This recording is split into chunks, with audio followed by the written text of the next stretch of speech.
Welcome to Deal Talk. I'm Jeffrey Veit. As usual, we're going to talk about avoiding dealer tricks and buying smart so that you save big when you purchase a car, truck, motorcycle, boat, motorhome, yada, yada, yada. A new roof, like I did recently. I don't know, down here in the South, boy, they're tough on us on our roofs. Insurance companies don't like to insure you once it gets over 12 years old, and mine was 20 years old. Still didn't leak, but had to get one. I hope you liked that last episode about electric vehicles. I'm sure it is refreshing to get the real skinny. There's a little more in the news about that. People aren't buying more electric vehicles. Nope. The fake news and the green activists will make you think they are, but they're not. As a real news surfaces, demand is tanking, as a matter of fact. It's getting worse for them.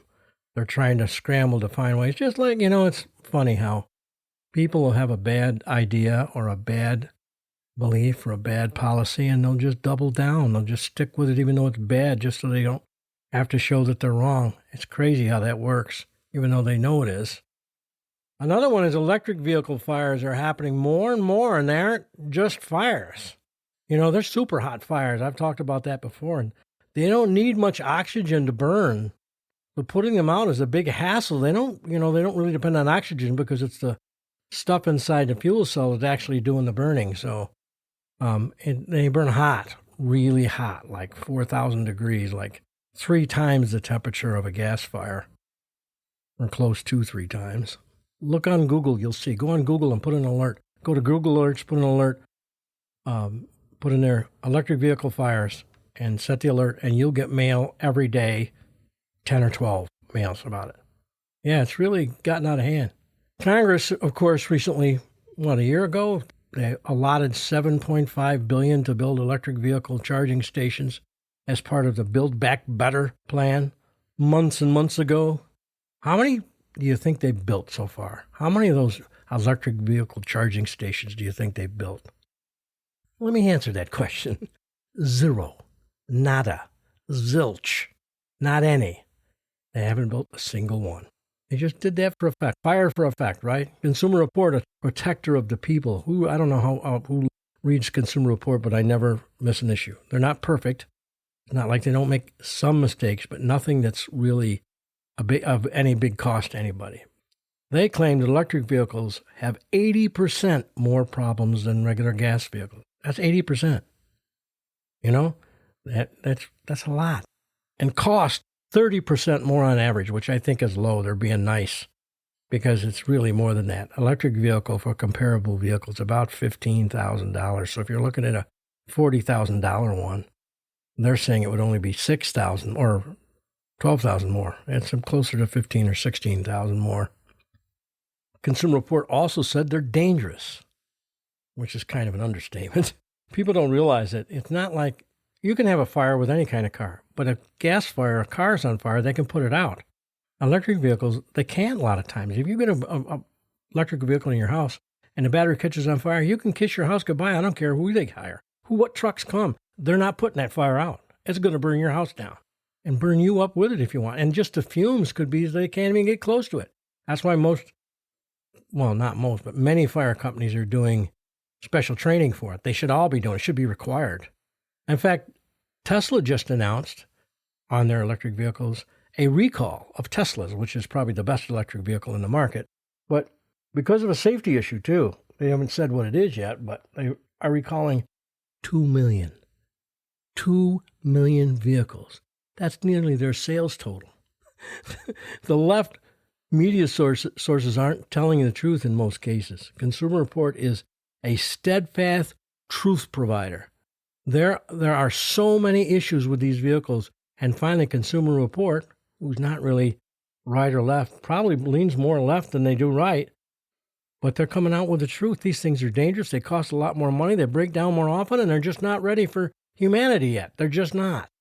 And don't forget the difference in price. We've talked about that in the last episode. You can buy your gas with the amount you save for a comparable vehicle, same exact vehicle, not electric. You can save enough to buy all your gas for 15 years. Think about that. 15 years, that means you can go through the next three vehicles and have all the gas paid for by what you save by not buying an electric vehicle. Some models, the price difference would cover 20 years at 12,000 miles a year average driving.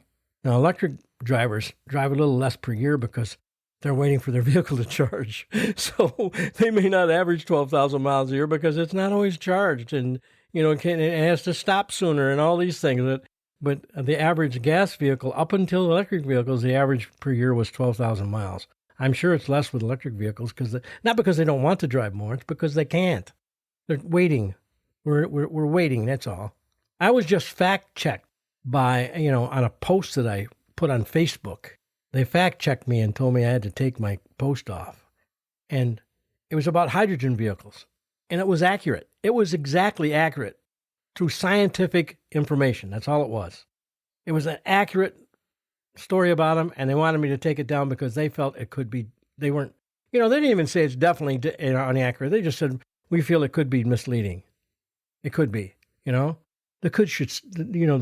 sun could shine in the corner of the room of my house with the windows closed. It's possible, but it's not going to happen with the windows closed and the shades drawn. But that's kind of what they were doing, and that's Facebook who screwed up the last election, right? The last major election. That's big tech trying to protect their investment. Hydrogen's story was 100% accurate. I don't know anyone who owns just an electric vehicle without a gas-powered backup. Nobody that I know has just that, just an electric, without gas, something without gas to drive. I know one guy, for instance, that has it. That's a contractor, and he has an electric vehicle that he bought before he ever knew me. We don't know each other well, but he also has a gas truck. So if the gas truck, the electric vehicle doesn't work or won't run or whatever, he can take his gas truck, which is what he uses most anyway. But anyway, if you like the podcast, please take a couple of minutes and do a review on Apple Podcasts or Google Play, or whatever podcast source you use. Make sure that you're reviewing my podcast. There seems to be two companies trying to steal the name Deal Talk. I've had the name for 8 years, and I'm way outraged them, and I contacted Apple, and they're going to get them to stop, supposedly, and they're going to give them a certain amount of time to stop, or they're going to just remove their information from Apple Podcasts. But who's to say? I'm small. I'm not a big, corporate conglomerate, and I'm probably considered a conservative Republican, although I consider myself an independent. But I back common sense. That's my fault. I back too much common sense. If it's common sense, I probably try to stick with it. If you want to help your friends and family out, tell them about the podcast. They'll save some money. You'll be a hero. It's worth the trouble. And those of you who'd like some written material with you to carry when you're out shopping, get a copy of The Informed Buyer from Amazon Kindle or Barnes & Noble Nook. It'll give you the basics for quick reference when you're in the buying process, and it costs $3. Yep, $3. Think about that, $3. Now, you got all these different costs involved in selling a book, so I end up with about $1 if you buy the book. Yep, $1. And you'll thank me for it if you buy it. You can give it to your friends, right? You can let them use it if they go shopping for a vehicle. You can't lose. You may look at the thing and say, nope, I couldn't find anything I'd forgotten. Wasn't that nice? Then then the $3 wouldn't be used for you. But most people will say, oh, I forgot about that, or I forgot about this, and it'll help you remember. It's a good idea. For $3, you can't go wrong. We've covered a lot about the F&I department, a.k.a. business office, or guy that does your paperwork, or girl, whichever, on a complete sale. And we've talked about it a lot over the last 8 years. This part of the deal doesn't change much in what they attempt to do, and it hasn't over the last probably 50 years. It's pretty much similar. It's different cars, and they have law changes, right? But because the consumer protection, they dot their I's and they cross their T's better, and they have to be more careful. But the actual truthful is they've gotten sharper about it and smarter about it and trickier, and it's more of a concern now than it was 25 or 30 years ago. Their techniques are more polished, right?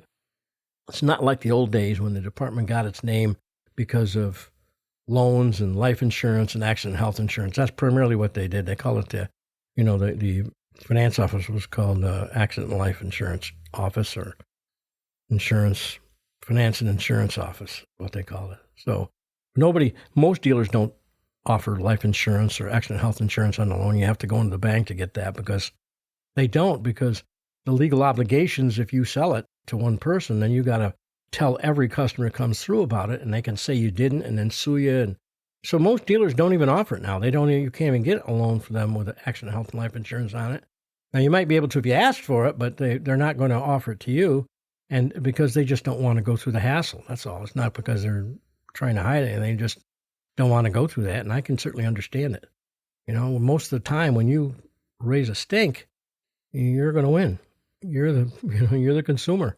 It probably is fortunate that they back the consumer more than the dealer, because the dealers, some of them, not all of them, but some of them are really crooks, right? That's just the way it is. They have to record it if they're selling life and A&H in the office just to prove that, so that they told you about it. So, and keep all those recordings. It's probably just easier to not offer it. Now they offer other services, right? There are a lot of things in an auto dealer, a boat or a motor home or any of those things, a person needs to deal with, right? One of those is that finance office thing you have to deal with, all of the products and angles that they take and explore the deal, right? Now there are ridiculous pricing on both new and used, not high, ridiculous. Now a new and used car, I don't care what it is, are priced crazy numbers still. They've come down a little bit recently, but not much. They're still 25% higher than they should be. This makes it hard for you to buy any accessories or get away with no down payment. Yeah, because they're way over the book, and the banks don't want to finance it over the book. They want to stay in line with the book. So that difference, they expect you to pay it out of your pocket. Or if you wanted to finance a bunch of extras on the vehicle, they probably wouldn't do it because they're all out on the new vehicle. So if you're at MSRP on the new vehicle plus tax, they're not going to want to finance rust proofing and paint sealant and all that kind of stuff, and things you might want, or prepaid maintenance, things that are important, but they're not going to want to finance them, so it's got a lot tougher. And that might cause you to be out-of-pocket money because they've got all these other things on there and there's so much up there in the price. Or they could have ADP, additional dealer profit, or advanced market adjustment on a hot seller, marking it up. And banks don't, banks are about investments. They don't want to take any chances. Like, what are they telling Trump that he tried to levy his property is worth more than it is, but they forget to tell in the news that none of the banks are mad. They all got paid and they all paid money and they're all happy with Trump, but they still want to get him for it just because. But anyway, the business office, F&I department person securely arranges the entire deal for you. That's what their job is, right? After the salesperson and the management have negotiated a deal with you, they put you through what is a kind of a sales interrogation, is what I call it. And those of you who've been through it before know that these guys can be very persistent and kind of pressureful about products. Before the person does your paperwork and during the elaborate talk, they explain a myriad of products, some good and some not so good, and none of them free. There's nothing they talk about with you that you're going to get for free. This person might also arrange your payment method. In fact, that's what their primary, advertised department name has to do with finance, right? The finance office. But that part is harder than ever, in terms of financing now because of all these differences in the prices and the higher interest rates and all that stuff. And handling your financing, the person will try to establish a rate where they can make some money, reserve payments on your finance. So give you an example. Let's say the bank has a rate of 6% and they have you sign a contract at 8%, 7.9%, or 10% on a used vehicle. They get paid on that difference between the base, what they call the base rate, and the sales rate. They get paid a commission. Could be a couple $1,000s. It's not peanuts, and they use that to, as a profit in that department. It's called a reserve payment from the bank or the lending institution. This, that commission is the single biggest profit opportunity for the F&I office. They don't make $2,000 on rust proofing, that's for sure. But as a single item, financing is really the king in the finance office. That's what they'll try to make money on. That's why I talk so strongly about getting bank rates and going to the banks before you ever go into the dealership. So you'll know. I'm not saying that they're not to use their financing, because their financing might be the best deal. Who knows? But I want you to know what the normal rate is. So if they're telling you that they're going to be at 7.5%, on a new vehicle and you know that your credit union will give you 6.5%, you can say to them, hey, look, I got that beat. I can get 6.5%. And all of a sudden, watch, they'll be at 6.5. It's funny how that works. The minute you've got something, verifiable that's better, they'll come down to whatever they can come down to. Sometimes they'll quote you a rate that's better than the banks were quoting you. That's not uncommon either, that the dealer has a better rate, especially if they're working with a factory. Like if you're working with Toyota, a dealer, and you're talking about Toyota credit, sometimes they'll really stretch on that. But the finance office can offer you a good rate, then fine. Now, who cares what commission they make if they're the best deal around? Doesn't matter that they got any kickback. That's irrelevant, right? Because they're still giving you the best deal you could get. So, but I always thought that they shouldn't be able to make money at your expense. I think a dealer that's making money on the financing should have to tell you. That's my opinion. I think if a dealer says, I'm getting $1,000 back from the bank for arranging your financing, they should have to at some point tell you that, I think. But unfortunately, the banks promote it. They want it to work. They just want the business, right? The terms aren't really what's important to them. As much more is important to them as winning your business. I believe the dealer should be required to tell you, but like I said, but I don't have to. But your first technique for handling this profit department is to shop interest rates, like I said. Many places as possible. You can go to 5 banks, great. Get their rate, how much down payment, what terms they give. Will they finance 60 months, 48 months? All that stuff. Get that information so you have it. Doesn't mean you're going to finance with them. Just find out what you qualify for. All they're going to ask for is your credit score. So you got to get your credit score so you can tell them, right? And you could do this probably by phone. Compare the rates and the terms. All you need to do is get the phone, and you can do that right from home. The public generally doesn't shop rates. Most people don't. And because of that, the average profit per deal in the F&I office in the United States, for every car sold, the average profit on just from the finance office, not the profit on the deal or the car you bought or any of that stuff, that average is $1,800. What did you say? $1,800. That's the average. Because people don't shop. They don't look. They don't check on this stuff. They don't see what the banks will do. They're like, everybody's in a hurry. They're too big a hurry to save money. I don't understand that, but that's what happens. And that's not going to work. You've got to be smart about it and just know what you're talking about. Dealers are flexible. Dealers aren't going to hold hard just for the sake of it. If you don't know and they can make more, then they figure that's okay. I don't think that way, but that's what they think. So, but if you are there and you know what you're talking about and you've got information, real information to tell the bank, you can't ad-lib it because they can tell when you're full of it. They know what all the banks in the area are giving for rates. They have it every week. Their finance office goes through that, knows what the banks are offering. The only one that doesn't know is you. So you're going to find out. So when they give you a rate, you'll know where it compares. Compare those rates and terms, right? That's what you got to do. And these are tricky guys, these car dealers, man. You got to know. I mean, they're on top of this stuff. They're not going to automatically tell you anything. It's all about money. We've talked about some of the huge auto groups that are averaging $1,900 per unit. There's auto groups around that have a specific way that they do business in all of their offices. Everybody does the same. And they have one guy goes around and trains them all, and they all do it the same. And they're averaging $1,900 per unit with much higher prices and product shortages lately. In the last year and a half, it's probably up from that number. F&I commissions are probably bigger because the prices have been up on the cars, and when you sell less, like anything else, because of that's what causes inflation. That is, you got too much product and not enough money, or vice versa, and that's what causes inflation. Well, it's the same thing. That's what causes the rates to go up in the F&I office because there's less of them, and they can hold out for more. There's less products. That income average per vehicle sold includes cash deals too. Keep in mind that if they're averaging $1,900 per unit, and some people go in and pay cash and don't buy anything else but the vehicle, that's not common, but there are a lot of people that do that. That means that some people must be paying them $3,000 in profit on the F&I office to make their average $1,900.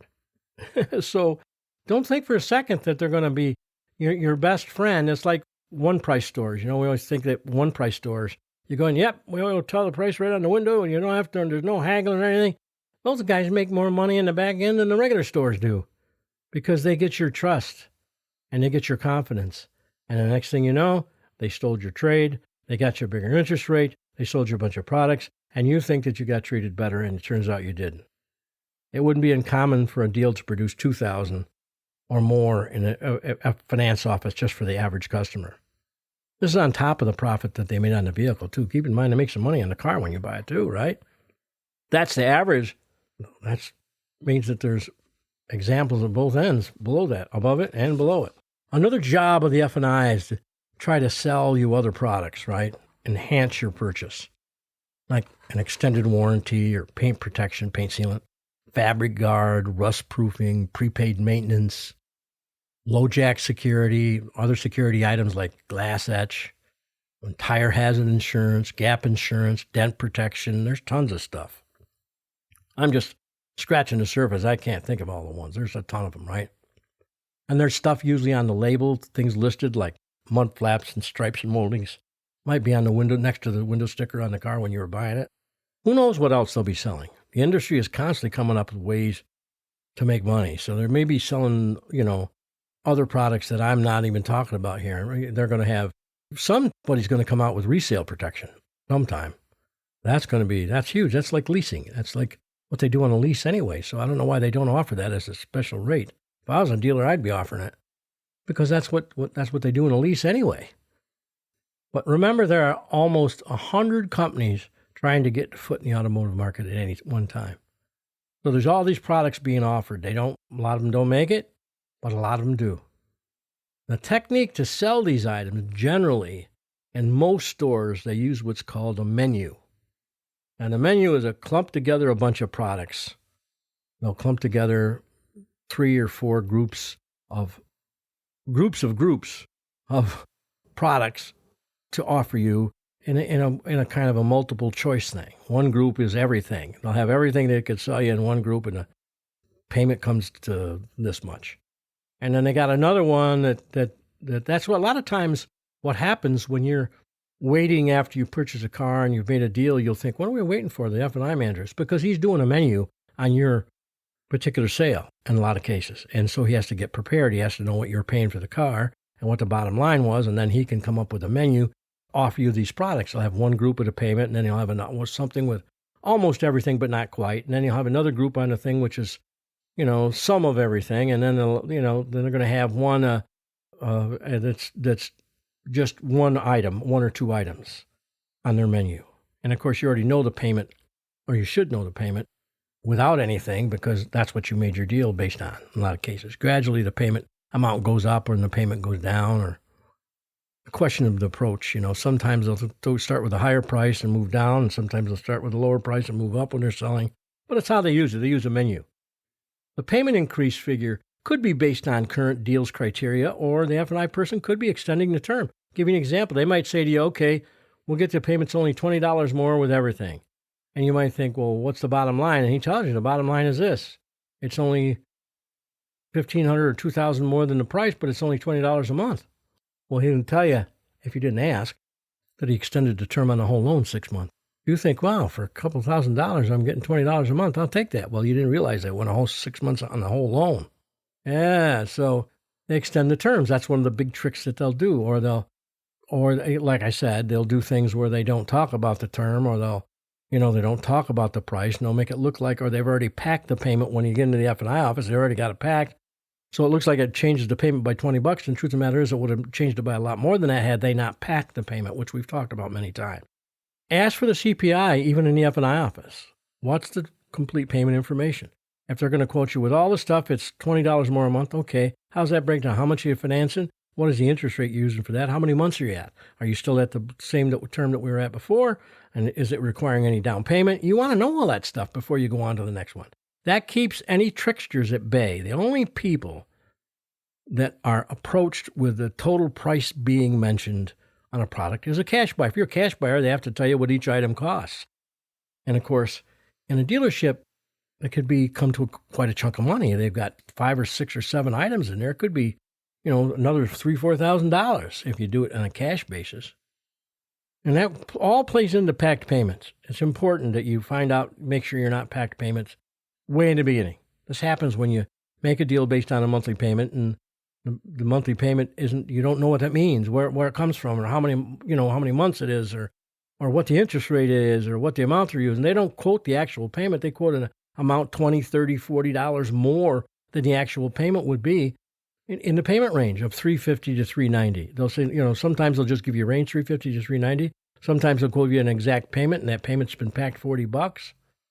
And payment packing could be as much as $80. Short-term loan, they could be packing $80 a month.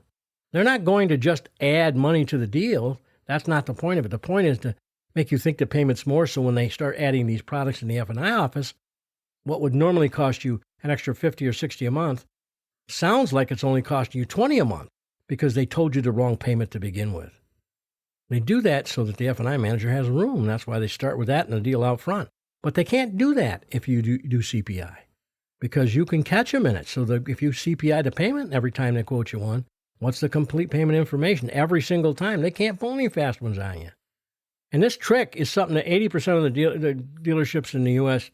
use. 80% of them. They use it or try to use it.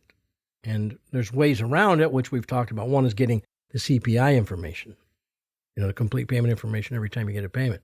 If you end up not buying anything, they just say, "Oh gosh, look at this. We miscalculated your payments," and they come down $30 a month. Now, the fact that they came down $30 a month is like a kind of a wetsuit. What they're doing is they come down $30 a month. Now you don't feel like you were pressured. It doesn't bother you as much because you got $30 a month less. You're thinking, well, it's $30 a month less. Well, that's good. And so all the pressure they put on you during the sales process kind of dissipates out the window because you got $30 more a month less. If you bought the stuff, you got through it, you're getting all the stuff, you're at this, you think you got a great deal on this aftermarket stuff, and you've got a fully protected vehicle when you leave, and you're thinking, well, that's great. So they have ways of easing the effect. That savings that they get at the end kind of nullifies the aggravations that you went through to get to there. And a lot of this stuff that we're talking about in the F&I office, the salesperson has no idea about this. No, they don't have any idea what's going on in the F&I office, the salesperson. They've done their part out front. So they don't get paid in the F&I office. They don't get any of that stuff usually. They just get, that's just required in a dealership that you would go to the F&I office because they're the ones that do the paperwork, so you have to. It is tough to catch the payment packing con because the dealer doesn't keep the bump. They just use the extra dollars to help sell the F&I products, and so they seem more affordable. And if they don't sell the products, well, then they just lower the payment back down before you leave to where it should be. And you're happy because you got a lower payment, or you're happy because you got these products for almost no difference in price. How do you know what's happened? You have no idea without getting the complete payment information. First and foremost, when you get any payment at the dealership, you get the CPI. That's everything from the number of months, the interest rate, the amount financed, any down payment required to get to that amount financed, right? That's important too because they may hit you with a payment and say they're based on $20,000, and they're not telling you if you don't ask them that was with $2,000 down. We're not selling it to you for $20,000. We're figuring you and putting $2,000 down, and later they'll say, "Oh, didn't we say that to you? Didn't we tell you that? Oh, I'm sorry, we should have told you that." And meantime, you're getting ready for delivery, and they're pulling this stuff on you. That's what they do, right? Every time they quote you a payment, you get the complete payment information. And if you're leasing, you verify the miles because the national average is 12,000 miles a year. But there's a lot of leases out there that start at 8,000 miles a year. And then for the next 4,000 miles, at the end of your lease, if you had 48,000 on it, a 3-year lease, 36,000 miles on it. But if you drove, they've only allowed you for 24,000 miles, you're 12,000 miles over the limit over a 3-year term. Now you're talking about 20 cents a mile. Now you're talking about another $1,500 when you turn your lease in. That wasn't clear because you didn't ask. You have to ask, right? It's in paperwork. If you read the paperwork, it'll be there. We mention that a lot at the end of every episode, the CPI, complete payment information. Just asking for the information usually discourages the pack. So a lot of times just getting that information. And if you have a payment calculator, that helps too. Because you can calculate exactly what they're telling you. Another technique that helps is after you've made a deal with the dealer and the management, you get all set, and they're getting the F&I office ready. When you go into the F&I office, the first thing you do is sit down, you introduce yourselves, get the niceties out of the way, and you say, before we start talking about the paperwork, could you please re-quote me my monthly payment? Well, didn't they go over that with you? And what did they tell you? No, I want you to figure out my monthly payment. I want you to tell me right now what my monthly payment's going to be. The reason you do that is if later on some fishiness comes up like, oh, we didn't have, it's only $20 for, $3,000 worth of stuff is only $20 a month, you'll know that he conned you. Or if at the end he says, oh, I made a mistake, your payment's $30 a month less because you didn't buy anything. Well, you'll know that, and you just get up and leave. If you got a dealership that does this stuff, just get up and leave. I'm telling you, don't even. And the reason why isn't because just the F&I office. Dealerships are like cultures. They're like countries. Pretty much, if their culture is to be deceptive, it's pretty much through the whole dealership. It's a considered acceptable policy. It's like a political party. If they lie a lot or things like that, chances are you're going to run into that no matter what you deal with because of the fact that that's what's an acceptable activity. So that's what happened. So you want to know right off the bat. And of course, you ask them, I want you to be sure that's 100% accurate. And they'll tell you then, when they quote you payments, they're going to have to, or try to sell you products, they're going to have to up that payment, that difference. So let's say that he originally built his menu based on a $30 pack, and now you've gotten rid of the pack because you caught him in the F&I office and he quoted you an accurate payment. Well, now he's going to have to quote you every payment. He's going to have to change the number on every payment. You'll see the menu is changed at the bottom, or they'll just tell you the difference. And all of them will be $30 a month more. But you know what? That's how you protected yourself. They can't con you by doing that. You didn't have to get confrontational. You didn't have to go through any of that stuff. That's kind of what the plan is here with Deal Talk, is how do you do this without confrontation? It's the same way that you would teach somebody how to sell. You don't want any confrontation, so you do things that allow you to not have any confrontation. If you get the exact payment and you put them in a position where they have to quote you the exact payment, you don't have any confrontation because you kind of forced them into being truthful from the beginning. Otherwise, the F&I person could say if you don't ask him that when you first come in the office, he can say, well, I didn't make that mistake. That was their mistake. I'm sorry that they did that. They don't handle finance. They probably screwed up, whatever. But if he quotes you the payment, he can't back out of it then. There's no hiding who made the mistake and where it came from. It's him. For every $100 additional product, every $100 of product that you finance, it's going to change the payment on a 60-month loan at about $2.20 per 100. So something that's $500 is going to cost you about $10 a month on a 60-month loan. Probably $11 a month. Good to know that. Like I've suggested many times, you shop the products you think you're going to buy before you go into the dealership anyway. If you know you always buy rust proofing and paint sealant, shop it before you go into the dealership. The only things that you're not going to know about would be prepaid maintenance and extended warranty. Extended warranties are regulated by the company, like Honda, Toyota, or Ford. So the price is the price. They can't really pack that as long as you're buying a factory warranty like I talk about. And other products, are going to be pretty much comparable or much less that you found on your own. And you could say that to them. Hey, look, I'm not paying $500 for rust proofing. I got a guy down here in town who'll do it for $300. All of a sudden you'll find out and say, well, let me talk to my boss and see if, they start high and come down fast. That's how it works, right? Like rust proofing, things like that. They don't hold out for the long dollars on that stuff. They'll do whatever they can take. They'll get the most they can and then roll it. Paint sealant, there's things that are a good idea. And I've told customers this many times. Don't go in the F&I office and say, I ain't buying anything. I'm not buying nothing. I just want to get the paperwork done and get out of here. Don't do that. Because there may be some stuff that you need. You just got to be strong enough to say no. There may be stuff you need, like if you're not putting any money down, you should have gap insurance. And if you know you're buried in your trade because you find all that out before you go into the dealership, if you do what I'm teaching, and you're going to be upside down, you're going to need gap insurance, call your own insurance, ask him how much a good gap insurance is. Or paint sealant, you can either pay them to do it or you can buy your own paint sealant and do it yourself. But if you know you can buy a bunch of paint sealant for $25, it might be worth it to have them do it for $100. I would do it for $100. I'd have the dealer do it. But if there's any more than that, I'm not buying it. No. And so there's other things. Extended warranties, they're going to be regulated, so you got to go with that. Prepaid maintenance is another one. That's something a lot of people don't even listen to the pitch on, and they should. Because if you do your service at a dealership and you follow the book and you do everything when it's supposed to be done for the next 4 years, prepaid maintenance is a must-buy for you because it saves you 20%, and you get to finance in all that maintenance in the price of the car, which would be a lower interest rate than any credit card you could use to pay for the prepaid maintenance. So you should do that in advance because it makes things a lot easier when you know you're not going to cost you anything when you go into the dealership. Tire protection one, Scotch Guard, that's another one you should always buy. My cars have leather, but I always get leather guard on the seats just to make them worth more when you go to sell it. Doesn't always help. Sometimes the seats, the leather's, every manufacturer, the leather held up or I was tough on the seat and it's my fault, but generally speaking, it makes them a little nicer when you go to trade them in. Safety lights are always good. Almost every product in the F&I department that they sell has value to someone. And they're obligated to at least explain those products to you. The problem isn't their products. They have a lot of good products in every F&I department. The problem is the price. That's why I say shop the price of stuff before you go into the dealership. Because a dealership, it wouldn't be uncommon for them to sell a product for 2 or 3 times what you could buy it for from a shop.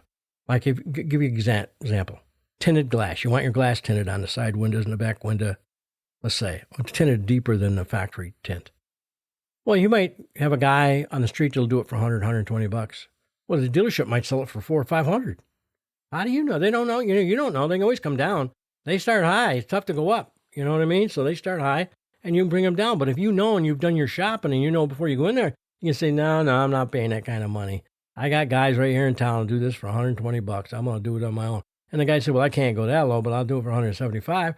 Now, for the extra $55, I'd probably do it with the dealer because I want that guarantee. If you have a problem, you go to the dealership. His tent hasn't disappeared. He's still there. So there is some value in paying a little bit more to a dealer, just not some of the ridiculous amounts. I don't buy much in the F&I office when I'm leasing because my leases are 3 years, and they usually isn't anything that I need over 3 years. I do buy a bottle of paint sealant, and I do it myself. Although the last vehicle I did not. The last vehicle, the guy said, I'll do it for $125. That was, or $145. It was an odd number. $145. And the stuff was going to cost me $25, so I did it just to give the guy a win in his department, you know what I mean? And it saved me the trouble of having to do it because if you do it right, it takes a couple of hours, and it's not easy. It's not, it's work. When you lease a vehicle 3 years, you don't buy much with it, but if you do, you got to know it's competitive. I do paint sealant. I do Scotch Guard on my vehicle at the dealership. If I was in the north, I would do rust proofing too, even though it's a lease.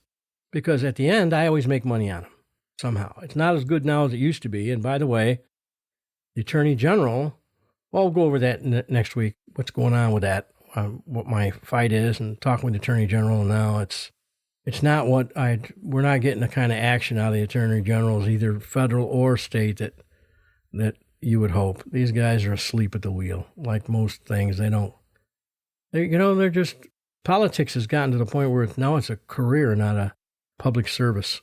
Just ass backwards. But it's always good to do this stuff and get the information and know what it is. Like if you're a tendency to lose your keys, you might want to get a key replacement program from those guys. Because these keys, now the electronic keys ain't cheap. Man, these dudes are expensive. I don't know if you ever noticed that. I don't know, my last vehicle was a Honda, and the key was $400.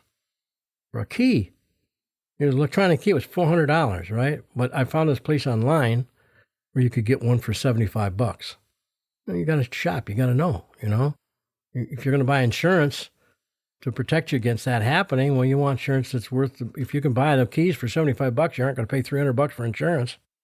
No, that wouldn't make any sense. That'd mean you'd have to lose 4 keys before you broke even. Right?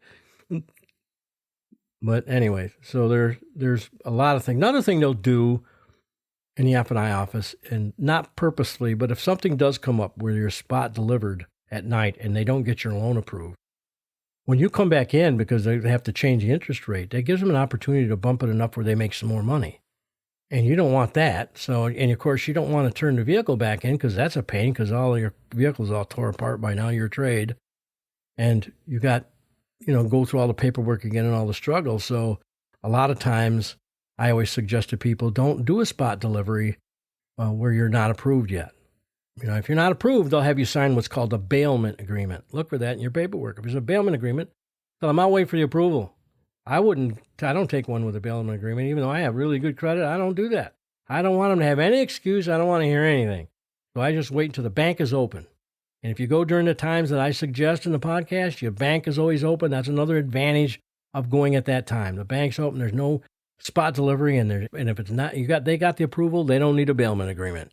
You don't have to sign one. Nope. I have an approval. You don't need a bailment. Sometimes they'll try to get it signed anyway. Nope, not signing it. They're common in dealerships for spot delivery. They want to get you delivered not because they want to trick you into an better interest rate. No, they're doing it because don't want you to go through buyer's remorse, change your mind and overnight, and then you don't want to buy the vehicle. No, they're just the spot delivery advantage. If your loan is turned down, it just happens that comes up. Every chance they get a chance to make more money on you, they're going to try to do that. That's what they do, right? And remember, if it ever comes up, you don't have to agree to the bump. You can go back and get your car back and leave. That's not a problem. You don't have to agree to it. If they have your trade, you can go back and get your stuff back and leave. You have to either take the bump or turn in your vehicle. They'll have you to sign what is called that bailment. If you haven't signed that bailment, they can't do it anyway. But you can always get your car back, and it doesn't cost you anything. You don't have to give them anything for that. And they don't have to give you anything. Nope, you'd get your car back and you'd leave, and that would be it. And it would be, it might be cleaned, it might not be cleaned or whatever. If it's been a week or two, they can charge you if they've done mechanical work. I know legally they can. Things have changed because you're in a bailment agreement. You're agreeing that is the approval. Ask what their policy is for, before you buy. If you decide some night you're in there, you got to take the vehicle now because you got to go to work tomorrow and your car isn't running. So you need it, and they're telling you, well, you got to sign this bailment agreement. You can ask them, well, what's your policy about approval glitches? If we have a glitch, where is it in writing that what happens, what the story is, and what the program is? If you have to take the vehicle, but if you don't have to, if there's any way of not taking the vehicle till you have a firm approval, I wouldn't. And like I said, I have a really good credit rating, but I still won't. I don't want to leave the door open for anything to go wrong, and I don't think you do either. And that's how you avoid these. What I'm going over here is how to avoid tricks and the way dealers make money on you without being confrontational. You don't have to be confrontational. Just give me the answer to these questions, like complete payment information, even it doesn't matter what stage even if they're selling you even if you're buying just paint sealant with your vehicle, you want to know the difference in the monthly payment and all the factors involved, how much they charge you for it. Because they say, well, it's only $2 more a month. Yeah, but how'd you get there? You got to know that because then what if they raise the term or there are all these different things they could do. So you want to know that. And that's what I'm trying to point out is how do you do this without being confrontational? Another item I see used a lot is extended terms where they'll say, well, you don't have any payments for 90 days. You buy a vehicle and your first payment doesn't start for 3 months. Well, one downside of that is that means that your 60-month loan is really 63. I haven't thought about that. All of a sudden, you're more than 5 years on the loan. That's more than 5 years before that's paid for. But it's never free. They try to convince you that you're getting that 90 days free. You're not. It's just tacked on to the financing charge in most cases. You think about great 3 months free? No, it isn't. No, actually, if you had switched the 90 days on your term back to 30 days, and you'll find that it was about $2 a month less because you're paying $2 a month for every month, the whole 60 months, $120 to get that extra 3 months. And an extra 3 months doesn't help you. It extends your term. How does that help you? It gives you 3 months. I suppose you could say it gives me 3 months without a car payment. That might be it, but you're also paying for that. That's pretty strong interest at $2 a month. But it's never free. And they might say, oh, no, it's definitely free. No, it isn't. Because the dealer might be writing that off on the deal. In other words, they might be, instead of making $1,000, if it was costing them $120 to do your thing, they'll show a profit of only $880. But you would have got that difference anyway. You could have, in other words, that could have been that much lower price. They've adjusted the price to make up for that $120 that they're going to have to spend. So it's never free. That 90 days, the first payment is never free. Don't make kid you. It may look attractive because you don't have to make a payment to them. And if that does, that's fine. That's up to you. But know that you're paying for it. They aren't giving you anything. There's nothing free. Nope, there are no free lunches in the car dealership. Now, you can't even go, yeah, that's a good point. You can go to their lunchroom and they don't even give you lunch. You just bought a car, it's $4 for your cheeseburger. It's like, what the hell? Anyway, that's another side of it, right? 90 days the first payment. Nah, I wouldn't recommend that in most cases if you can help it. Instead of a 60-month loan, you're all of a sudden you're at, the national average is 68 months for a car loan. That's the national average on a new vehicle to finance for 68 months. But if you do 90 days the first payment, your average goes up to 71.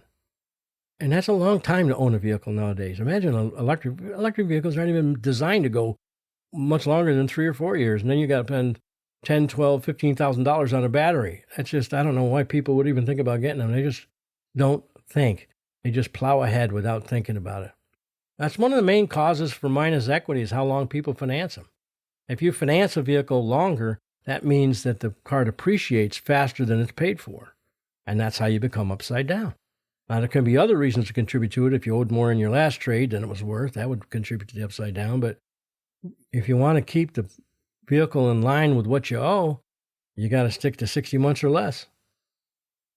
Only way it'll work. And even then it might not. 48 months for sure will hang in there, but sometimes 60 months. If you're on a Toyota, Honda, Subaru, Mazda, you're okay with 60 months. The vehicle's resale will stay in line with the payment. So it's not anything to worry about. But that's something to think about. And that, the F&I office doesn't have any programs about resale value. The only resale value program they have is called a lease, where the residual value is guaranteed. But doesn't mean you get it. Doesn't mean you get the benefit from that. And resale value is not for sale. So you got to worry about that too in the F&I office. Not so much that, but at the end of a term, when you get done at 4 years, I don't care what kind of vehicle you're driving, they don't give you anything for the dealer fee. And the paint sealant's not going to make it any more valuable other than it looks better. So it's more appealing. And the rust proofing doesn't make it worth more. There's no ad in the book for rust proofing, but it does make it more appealing. So those things are more appealing things than they are adding to the value. And you have to keep that in mind too. Dealership business managers, I've met a lot of good ones. They can be helpful and productive for you, and they make an honest living, but who knows which ones are good or bad? I don't know. You can't tell by looking at him. The guy could be a sweetheart with glasses and a bow tie, and he could be slick as slick, right? Always shop rate. Always get the CPI when buying from a quoted payment. Even when they're talking about adding an option, get the CPI again. Keep getting the CPI, complete payment information. If you're getting price, keep getting the price, because one of the beauties of doing that is you'll find out what you're really paying for all those accessories. You'd be shocked when you find out that what they were trying to tell you only cost $25 a month really costs you $3,000. You think to yourself, I don't need to spend $3,000. You can get rust proofing and paint sealant and Scotch Guard on your car in most cities for probably $500 for all of them. And they're going to charge you $2,000-$3,000 for all of them. So think about that. Read about the different products they sell before you make a deal.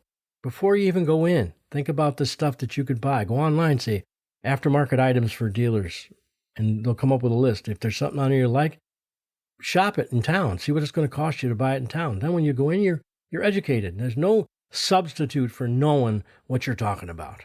I don't care what it is, whether it's a boat or a washing dishes, you got to know what you're talking about, right? Know the current market value for those products, just like you need to know the market value for the vehicle. Because the F&I office isn't any different than anybody else. They're there to make money from you. Well, that's Deal Talk for this week. If you have a question or a request or even a comment, please call or email me. Callers dial 407-801-4071. That's 407-801-4071. My personal mobile phone number, if you want to call, is 407-733-2120. I've never given that out before in the podcast, but if that helps you to call me direct, you can do that. If you have an email, that's dealtalkpodcast@gmail.com. That's dealtalkpodcast@gmail.com. Please don't forget to do a review and tell your friends and families about the podcast. Yep, they'll get a savings and you'll be a hero, and that's what really matters. You'll be helping them save money and probably, possibly a lot of money. I've had people that have listened to the podcast and told me that they went back and made a deal for a couple $1,000 less. That's no baloney. I've had that happen numbers of times. And get a copy of The Informed Buyer to have with you. It's $3. How could you go wrong? Think about that. How could you not spend the $3? Doesn't make any sense to me. For $3, you can have that in your pocket, in your phone or whatever. Maybe it's really convenient. Look at it while you're talking to make sure. Yeah, there's no way it cannot be a good deal. However it can help you, you contact me and you'll hear from me, I guarantee you. And remember, every payment you get should be CPI, complete payment information. We've been talking about that through this whole episode. Amount, months, rate, any required down payment to get to those terms, all of that has to be in there. And not on just the first payment. Every single time they add something to the price, or every single time that you negotiate back and forth on your vehicle, know all those terms every single time. And if you're talking straight cash, some people do, every cash price should include everything. Every single cost required to buy the vehicle. None of this $20,000 plus fees. No. I want to know exactly everything that's in there. What fees? What is the tax? What is the plates? What's the dealer fee? And what options are added? What's everything come to? They call that OTD, meaning out the door.